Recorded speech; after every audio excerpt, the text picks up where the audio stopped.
Down low, they score! Benito to Kaprizov for the finish, and the power play goal has Minnesota on the board first. For Greenway, he scores! Fire, save, Kemper, rebound, they score! Johansson out front on the rebound, back across, Fiala scores!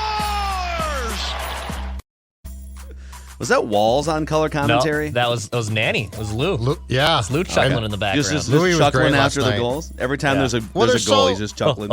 They're so damn good now, you can't stop them. Right. They're a combination of the 78 Canadians and 85 Oilers. You can't contain these guys. They just beat up on teams. Who's the Very Gretzky? impressive. I think it's probably Parisi on the fourth line has become the Gretzky. If you want to. Oh, there's the only one comparison. Gretzky on this team. There's only one Gretzky on this team, and he wears 97. Well, we'll do a dive. In fact, we're going to talk about what some of the other teams in town can learn from some of the uncomfortable and big boy decisions the Wild franchise has made this year. And we'll talk some Twins today. As usual, they're scheduled to play. Fingers crossed that there's no more COVID outbreaks, but they're scheduled to play a doubleheader today, a traditional doubleheader in Oakland. But boys, it's always fun when we have our show schedule ready to rock and roll, and then we get to crumple it up because Godfather and Toddfather and Peter Schrager, Mount Rushmore of mockers, come flowing in with last-minute mock drafts. And so I think, yes, executive decision here. We're gonna do the 3-round for Purple Daily today. We're gonna do the 3-round alternating Toddfather Godfather mock. So if you want that Purple Daily, find that later today. But Peter Schrager has a 2.0. And he doesn't mock lightly. Like, there's a reason why he doesn't have a 4.0, 5.0. He waits for his first mock. He pounces with just a couple mocks leading up. I think he does 3 total, and he doesn't do the first one until you get into April. He's not one of these guys that clowns around with mocks in January, okay? Hey, don't insult those people. Those people are very valuable to our show. Those people have to make a living, Leave those too. people alone. Well, and we need them for fodder. We like them. And so, boys, we're gonna fire this Peter Schrager mock up here, powered by our friends at Whamatech. All right, if you've got a broken down offensive line, well, they can't help you with that, but they can help you with a broken down phone, tablet, or laptop. Whamatech is a trusted supplier of pre-owned cell phones, tablets, laptops, and new accessories. They source pre-owned devices directly and pass the savings on to you guys. They'll even buy your old device for cash. Local company, and every device they sell is tech certified with a warranty. Whamatech.com. That's WAMATEK.com. Are you ready? Let's do this thing. I am the game. You ready? Then, for the thousands in attendance and the millions watching around the world, here is Peter Schrager's 2.0. Thought we were gonna Let's get ready to mock it. Let's get ready to mock it! Judd's like, what are they doing right Yes. now? What are you talking? What the hell are you talking about? We'll get to. I just want Schrager's mock, okay? Judd We'll get explains to the- DX sometime. We'll get to Judd Explains Degeneration X. Actually, that's next week's homework assignment. Judd Explains Degeneration X. Okay. All right, Peter Schrager with the first overall pick. Jacksonville takes Trevor Lawrence. Zach Wilson to the Jets. Great pick. And now the fork in the road. Who's going to fall for the Mac Jones bait? Is it Peter? Yes. Oh, Peter. Peter has Mac Jones going to the San Francisco 49ers. Peter. How much So do you they're- trust Peter's instinct here? So it's clear that John Lynch and San Francisco is doing an outstanding job, right, of putting out the subterfuge. Like, they are clearly selling this hard. They are clearly doing a very good job of getting it through to everybody. We really like Mac Jones. Mac Jones might be Mac Jones, right? Yeah. Like, I'm not buying it, but it's just become crystal clear that they are going to sell this until they don't take Mac Jones with the third pick. And he writes, we're less than 2 weeks away, and I'm still feeling Mac Jones is the guy. I'm told the Niners will have still not made their decision and continue to do their work on all 3 quarterback prospects who would be available, Jones, Fields, and Trey Lance. Jones had one of the greatest college football seasons we've seen in recent years, and pro scouts like him, yeah, but he's playing with like all NFL caliber players against inferior opposing players. So Yeah. I don't know. I don't know if I buy this. I don't know that I buy that they would trade up to 3 and not know who they're going to pick too. Kind of feels like they would have made that decision before trading up to 3. Yep. But I don't know. And by the way, before we get to the Vikings in a few picks here, the running tally so far in all the mocks we've done across Mackey and Judd and Purple Daily, Elijah Vera Tucker, the offensive lineman from USC, and Christian Barmore, the defensive lineman from Alabama, have been mocked to the Vikings 5 times each. They're at the top of this list. Christian Darrisaw, the offensive tackle from Virginia Tech, 4 times, and Kwity Paye, edge rusher, Michigan, 3 times, with like 12 other players being mocked to the Vikings at least once in the mocks that we've brought to this show. Declan's guy, Kyle Pitts, going to the Falcons at 4. Great pick. Sanity is back. Yeah, great selection. He's not free-falling Yeah, like future he Hall of did Famer Kyle Pitts. in the right mock there. Yep. yesterday. We can admit our mistake on Purple Daily. We should have just drafted Kyle Pitts instead of trading back, but we wanted to keep trading back just to see what would happen. It was more just an exercise. All right, the Bengals taking Penei Sewell, the best offensive tackle, at least on most teams' boards. Jamar Chase, the first wide receiver off the board at 6 to the Dolphins. Jalen Waddle, a little run on wide receivers here, going to the Cardinals via trade with the Lions. Ooh. Cardinals continue their uber-aggressive offseason by acquiring yet another weapon for Kyler Murray. Murray. Fitzy gone. I want Fitzy to play for the Vikings. There's no room for Fitzy if they do this. There's plenty of room here if he can beat out Chad Beebe for the 3rd wide receiver spot. Oh, yes. God, that'd make me so happy. I don't know about that. I mean, BC Johnson? Come on. It's a pretty tough one. Justin Fields to the Panthers at 8. Oh, which would be their interesting. It would be their dream like 3 weeks ago because they just traded for Sam Darnold. I think they traded for Sam Darnold with the idea that the quarterbacks they want are just not going to be there. Yep. So, I don't know. We'll see. All right. Trey Lance going to the Broncos at 9. So now 4 quarterbacks on the first 9 picks, which I think is good for the Vikings if they're not going to draft a quarterback. Then it means more non-quarterbacks available for them. All right. Patrick Surtain to the Cowboys. Yep. 11, the Giants take J.C. Horn, cornerback. So a little cornerback run here. Well, Zim envious right now. Patriots trading up to 12 with the Eagles to snag Devontae Smith, the 3rd wide receiver off the board. And then the Chargers take Rashawn Slater, 13th overall. Before I get to the Vikings, that hurts a little bit. Darrisaw is available. Kwity Paye is available. Who am I missing? All the quarterbacks have gone to this point. Yes. Yeah. I am guessing that Schrags has them taking an offensive tackle, despite the fact that I do think that at this point in time, Zim is probably pushing for a trade back and trying to get Kwity Paye. I'm going to go with Mocker Schrager is taking an offensive tackle. Darrisaw. I think Darrisaw is the pick here too. Actually, you know what? I'm going to change that up. I think he's going to go Christian Barmore. I think he's going defense for Mike Zimmer here. Fair enough. I was closer. Jaelan Phillips, edge rusher from Miami. Wow. Okay. I want a mock. Here's the write-up. The Vikings have a bunch of their best pass rushers returning from injury, but that doesn't mean they wouldn't take another in the top 15. I think Phillips could be the guy and the first pass rusher off the board when it's all said and done.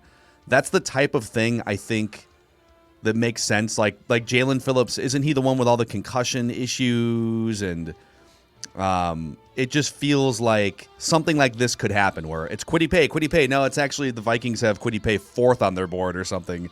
And Jaelan Phillips is number 1. Keep going down. I'm just curious to see where the rest of the tackles fall. Yep. Elijah Vera Tucker, Darrisaw to Detroit, Micah Parsons to the Raiders, Tevin Jenkins, offensive tackle, Oklahoma State to the Dolphins, and then from there, Rashad Bateman, 20th to the Bears. That makes some sense. And then from there, not a whole lot. Kwity Paye into the 20s, Greg Rousseau at 26. So there it is. That's your Peter Schrager 2.0 here. Everybody knows Phil Mackey. Zim wants his defense, damn it.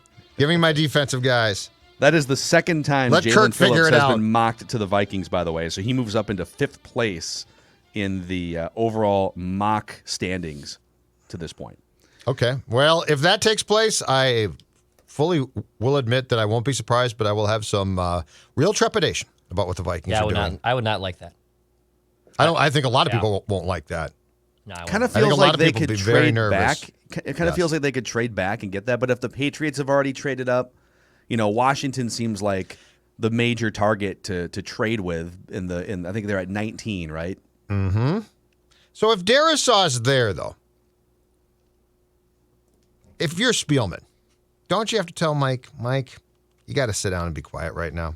I'm taking Darisaw. Well, we don't know. I'm not saying he will. I'm just like, if that player is there, don't you got to take that player? No, but let's play this out, okay? Because I agree with your logic, which is they need offensive linemen. It's been just pass blocking has been a chronic problem for them for years. But let's say Christian Darisaw is the third-ranked offensive tackle on their board, and Jaelan Phillips, for instance, is the number one pass rusher on their board. What's the prudent thing to do? Forget about team need for a second. If you're just looking to take the best, highest upside player available in the first round, and you've got the number one edge rusher on your board sitting there at 14, like I can get with that logic, even though it doesn't help fill the biggest need right now, which is offensive line. I guess my question then to come full circle about Darisaw would be this. Is Darisaw an 8 to 10 year guy? Like if you say to yourself, there's 3 guys here, but they're all damn good, right? Like they're all really good. And if we draft him, because I'm not saying that the Vikings should just take an offensive tackle for 2021. That's not my point. Yeah. That's a bad idea because that's where you force a pick. Don't like that. Mm-hmm.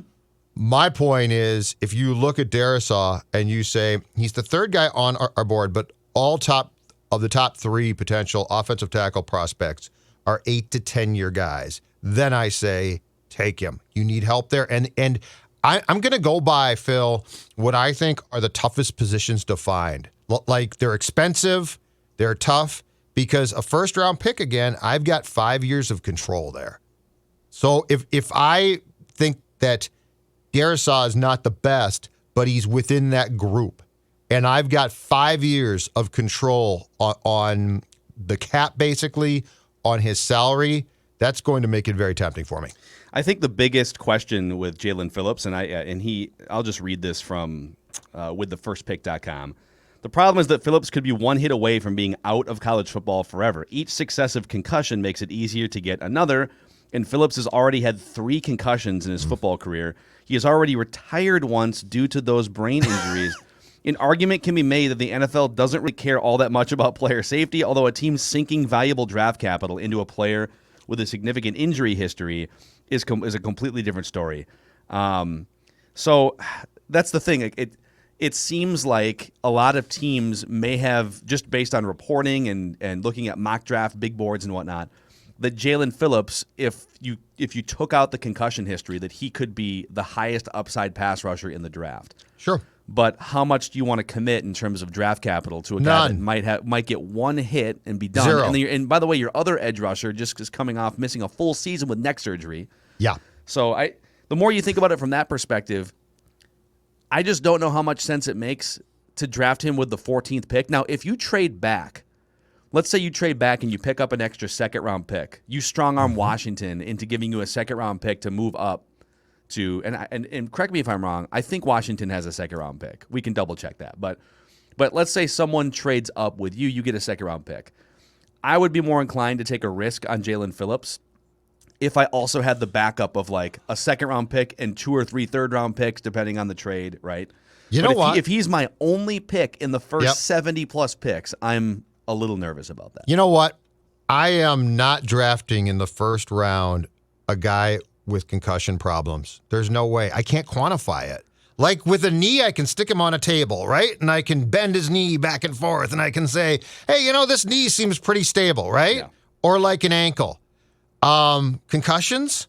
You're guessing. Like if you think about all of the work that teams do to sit down with prospects and talk to them, right? And they go through their histories and they go through their Twitter accounts. Like if you think about why on earth would you ever take a guy with a concussion problem?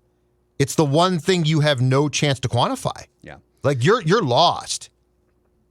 It's tough. Hold on a second here. I'm checking out the second round because I did want to check on Washington because that's a really good question because that does make the most sense to me as well. Yes, they have the 19th pick in the second round, which is 51 overall right before Chicago. Okay. Yeah, we'll take that.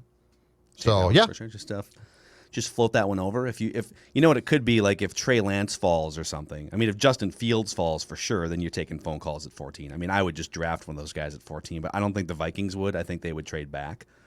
If it's a quarterback that falls, I think you could strong arm a team like Washington into giving you that second round pick. But we'll see. Probably.